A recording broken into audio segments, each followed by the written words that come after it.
क्या बात आहे, आज मस्त जेवणार मी. पूनम पूनम, काय रे दादा, काय पाहिजे तुला? वहिनी कामात आहे, मी देते. तू गप्पा बस, आधी तिला बाहेर बोलाव. काय हो? अगं लोक जेवणाबरोबर लोणचं पापड चटणी देतात आणि तू केस चवीला देतेस. खतम गया. कधीच्या काळात भाजी चांगली करायची, त्याच्यामध्ये पण केस खायला घालायचे. अगे माझी बहीण बघ, लग्नाआधी रोज भाजी करायची, पण तिच्या नाही भाजीत कधी केस निघाला. अच्छा. अहो भाजी तुमच्याच बहिणीने केली. काय?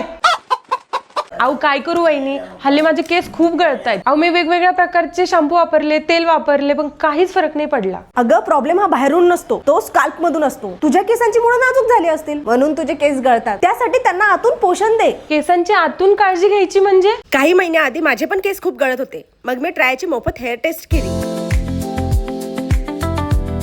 हे तुमच्या केस गळण्यामागचं कारण शोधतात आणि त्या आधारावर ते डॉक्टरांनी लिहून दिलेलं कस्टमाइज किट देतात. माझी दिनचर्या एकदम सोपी. सकाळी 2 मिनिटं आणि रात्री 2 मिनिटं. सकाळी नाश्त्यानंतर मी घेते हेअर विटॅमिन सप्लिमेंट. ते शरीराच्या आतून काम करतात आणि केसांच्या मुळांना पोषण देण्यास मदत करतात. हे हेअर ऍक्टिव्ह सिरम. या सिरम मुळे आपले केस गळणे कमी होतात आणि नवीन केस वाढीसाठी मदत होते. हे रोज रात्री झोपण्या अगोदर मी ड्रॉपर यूज करून डायरेक्ट स्काल्पला लावते. हे नरिशिंग हेअर ऑइल. ह्या आठवड्यातनं 2 वेळा केस धुण्या अगोदर मी माझ्या स्काल्पला आणि केसांना लावते. यामुळे ब्लड सर्क्युलेशन चांगलं होतं. 3 महिने नियमित वापर केल्यानंतर माझे केस गळायला कमी झाले आणि 6 महिन्यानंतर केस दाट व्हायला मदत झाली. माझे केस किती दाट झालेत बघा. जर का तुम्हालाही केस गळण्याचा प्रॉब्लेम असेल तर मी तुम्हाला नक्की ट्रायची शिफारिश करेल. कमेंट मध्ये हेअर टेस्ट लिहा आणि मी तुम्हाला लिंक शेअर करेल. आता मला जेवताना केस कायची गरज नाही.